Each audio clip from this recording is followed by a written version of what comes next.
اب ایک بات میں کہنے لگا ہوں، داتا صاحب رحمۃ اللہ علیہ، بابا فرید صاحب رحمۃ اللہ علیہ، حضرت شیخ عبد القادر جیلانی غوث پاک رضی اللہ تعالیٰ عنہ، یہ وہ بزرگ نہیں ہیں کہ جن کی تاریخ دفن ہے، جن کا کوئی پتہ نہیں کہاں سے آئے، کہاں گئے، کیا تھے، کیا کرتے تھے، یہ وہ اس طرح کے لوگ نہیں ہیں۔ ان لوگوں کا کلام اصل صورت میں آج بھی دنیا میں موجود ہے۔ بابا فرید کی تحریریں موجود ہیں، حضرت غوث پاک کی کتابیں موجود ہیں، داتا گنج بخش علی حجویری کی کشف المحجوب شاید دنیا کی ہر زبان میں ملتی ہے۔ اب میں جو بات کہنے لگا ہوں اس پر غور کرنا، اگر کشف المحجوب آپ پڑھیں نا ساری، تو سب سے پہلے وہاں ملنگوں کا داخلہ بند ہوگا، کوئی ملنگ آپ کو نظر نہیں آئے گا، چونکہ داتا صاحب کی تعلیمات بالکل اس کے برعکس ہیں۔ فوری طور پر وہاں عورتوں کا داخلہ بند ہوگا، چونکہ داتا صاحب کی تعلیمات اس کے بالکل برعکس ہیں۔ میلے ٹھیلے یہ ساری چیزیں وہاں بند ہوں گی۔ یہ کوئی کہیں نہیں داتا صاحب نے کہا کہ پنڈی سے پیدل آنا بڑے بڑے جھنڈے اٹھا کے اور میرے مزار پہ حاضری دینا، داتا صاحب اس کے مخالف ہیں، اس لیے کہ وہ کوئی ایسی چیز تو نہیں کہ وہ دفن ہے۔ داتا علی حجویری کی تعلیمات تو لکھی ہوئی ہیں، کتاب موجود ہے، اور ہر چیز کا انہوں نے بیان کر دیا اس کے اندر۔ علم سے شروع ہوئے ہیں وہ، علم، عمل، فقر۔ داتا صاحب نے تو کھانے کے آداب بھی بیان کیے ہیں، داتا صاحب نے چلنے کے آداب لکھے ہیں کشف المحجوب کے اندر، داتا صاحب نے بولنے کا شریعت میں کیا طریقہ وہ بھی بیان فرمایا۔ داتا صاحب نے تو کوئی ایسی چیز نہیں ہے جو آپ کہیں کہ باہر سے لے کے جانی پڑے۔ مسئلہ تو یہ ہے کہ یہ جو کچھ ہو رہا ہے، ایک آدمی ان کی قبر سے پھول اٹھاتا ہے اور وہ کسی کے گلے میں ڈالتا ہے تو اس کا بھی اسے 400-500 روپیہ نذرانہ چاہیے۔ یہ کہاں لکھا ہے داتا صاحب نے؟ کس کتاب کا حصہ ہے؟ ان کے مزار کو آپ جس مرضی چیز سے غسل دیں، اور داتا صاحب نے نہیں کہا تھا کہ سندل لے کے آنا تو میری قبر کو غسل دینا، انہوں نے کہیں نہیں کہا۔ کیوں زیادتی کرتے ہیں مشائخ کے ساتھ؟ میرے اعلیٰ حضرت فاضل بریلوی رضی اللہ تعالیٰ عنہ سے کسی نے پوچھا تھا، ہم بڑی لوگوں کی باتیں سنتے ہیں، مزارات پہ لوگ جاتے تھے تو نفع ہوتا تھا، اب کیا بات ہوئی؟ اب اس طرح سے ہماری دعائیں مستجاب نہیں ہوتی۔ تو اعلیٰ حضرت فرمانے لگے، تم بزرگوں کے مزاروں پہ غیر شرعی کام کرتے ہو، اللہ والے تم سے ناراض ہو گئے، وہ تو تم سے ناراض ہیں، وہ تمہاری سفارش کریں گے اللہ کی بارگاہ میں، وہ تو ناراض ہیں تم سے۔ تم وہاں جا کے جو کچھ کرتے ہو وہ ان کو راضی کرنے والا ہے کہ ناراض کرنے والا ہے؟ تو داتا صاحب نے تعلیم، سب سے پہلے آپ نے اسبات علم کا باب باندھا ہے، اور آیت یہ لکھی ہے پہلے، انما یخشی اللہ من عبادہ العلماء۔ آپ فرماتے ہیں علم ہوگا تو بندہ اللہ سے ڈرے گا۔ اور بڑی یہ سخت بات ہے، پر داتا صاحب نے لکھی ہے، میری مجبوری ہے، تعلیمات داتا گنج بخش موضوع ہے، یہ بات کرنی پڑے گی۔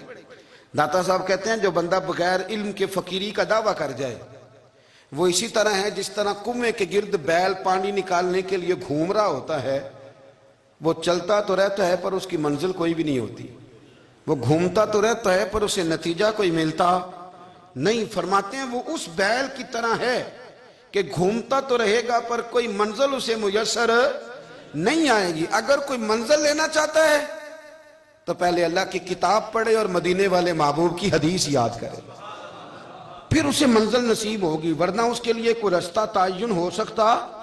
اور داتا صاحب نے پھر حدیث لکھی نبی کریم علیہ السلام کی، فرماتے ہیں کچھ علم حاصل نہیں کرتے، کچھ علم لیتے ہیں پر اس سے نفع نہیں لیتے، پتہ ہوتا ہے پر عمل نہیں کرتے۔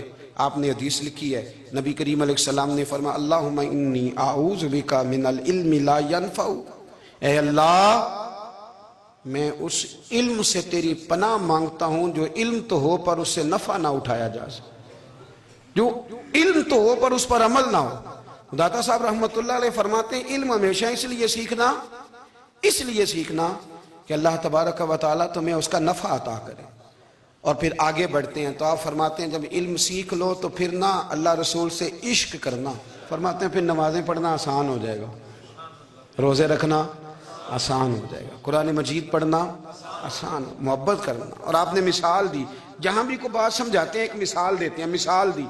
فرمانے لگے حضرت عبداللہ ابن مبارک رحمۃ اللہ تعالیٰ علیہ، آپ فرماتے ہیں میں شروع میں ایک عورت پہ عاشق ہو گیا تھا، سمجھانے کے لیے بات کرتے، عاشق ہو گیا تھا ایک عورت پہ، تو میں نے عشاء کی نماز اس کے محلے میں جا کے پڑھی، چونکہ میرا مذہبی گھرانے سے تعلق تھا، نماز میں پڑھتا تھا، تو امام صاحب جو تھے نا، یہ داتا صاحب نے لکھا ہے کشف المحجوب، امام صاحب نے نا آیات ذرا لمبی پڑھی، تو میرے دل میں خیال آیا کہ مولانا آپ تو فارغ ہیں تو ہمیں تو اور بھی کام ہے، تو کہتے ہیں نماز سے فارغ ہو کے میں اس کے گھر کے چکر لگاتا تھا، ساری رات گھومتا رہتا تھا، وہ چند لمحوں کے لیے چھت پہ آتی تھی، دو ایک بات کرتی تھی، چلی جاتی تھی۔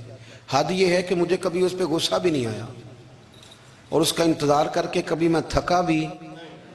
یہ داتا صاحب لکھ رہے ہیں۔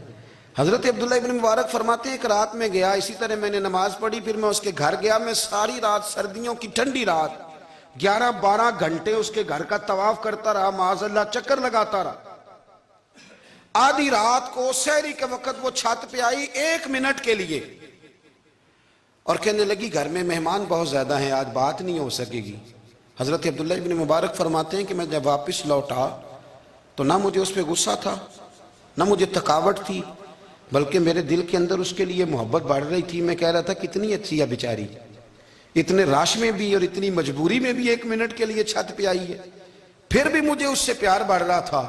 کہتے ہیں جب میں تھوڑا آگے بڑھا تو فجر کی اذان ہو رہی تھی، یکدم میرے اندر سے آواز اٹھی، میں نے کہا عبداللہ اگر تو ایک عورت کے لیے ساری رات کھڑا رہتا ہے، نہ تھکاوٹ ہوتی ہے، نہ غصہ آتا ہے، بلکہ پیار بڑھتا ہے، اگر عورت کے لیے بندہ کھڑا رہ سکتا ہے تو رب رسول کے لیے بھی کھڑا رہ سکتا ہے۔